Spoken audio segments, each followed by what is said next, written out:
O apóstolo Paulo, escrevendo a sua carta aos Gálatas, capítulo 5, versos 22 e 23, ele descreve o fruto do Espírito, que é amor. Mas a maneira como ele descreve deixa claro que o amor, ele tem fruto múltiplo, ou seja, múltiplas facetas de manifestação do amor. E uma delas, a primeira que aparece, é a alegria. Alegria significa satisfação, regozijo. Quando nós olhamos, por exemplo, o livro de Esdras, Esdras relata o lançamento dos alicerces do novo templo. Se lembrarmos na história, quando Jerusalém foi invadida e o povo levado cativo para a Babilônia, Deus já havia falado através do profeta Jeremias que eles ficariam 70 anos no cativeiro. Então, depois de 70 anos, eles começam a retornar. Então, agora imagina que tem muitos novos que nasceram no cativeiro e outros que eram os mais velhos, que tinham visto tudo como era antes em Jerusalém, foi para o cativeiro e voltou 70 anos depois. Então agora eles têm na memória aquilo que havia acontecido lá atrás. Os mais antigos se lembravam da glória do templo de Salomão, um templo cheio de riquezas, de utensílios ricos, enfim, eles se lembravam daquela glória do primeiro templo, que era o templo de Salomão. Mas agora, quando eles retornam, está tudo devastado, tudo destruído. Então, finalmente, Deus mobiliza algumas pessoas que lideram toda a empreitada para construir de novo o templo. E aí, Esdras está dentro dessa equipe responsável por esse processo.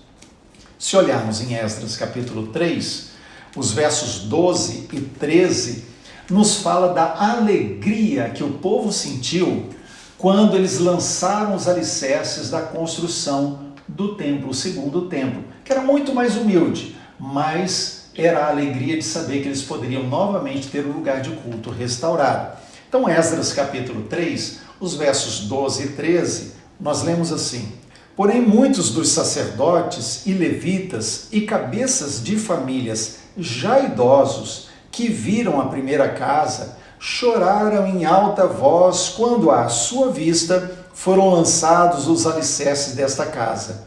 Muitos, no entanto, levantaram as vozes com gritos de alegria, de maneira que não se podiam discernir as vozes de alegria das vozes do choro do povo, pois o povo jubilava com tão grandes gritos que as vozes se ouviam de muito longe. Ou seja, está falando de uma reação alegre, de regozijo por algo muito bom que estava acontecendo naquele momento. A pessoa cheia do Espírito, ela consegue se alegrar nos momentos da vida, nos momentos de grandes eventos, nos momentos das pequenas coisas. Extrai motivos de alegria, de satisfação em todas as situações, porque na verdade a pessoa cheia do Espírito, ela consegue ver Deus em tudo. Uma pessoa sem o Espírito, ou uma pessoa carnal, onde o Espírito Santo não tem vez e não domina, essa pessoa, ela murmura, ela reclama, ela só vê coisa ruim em tudo.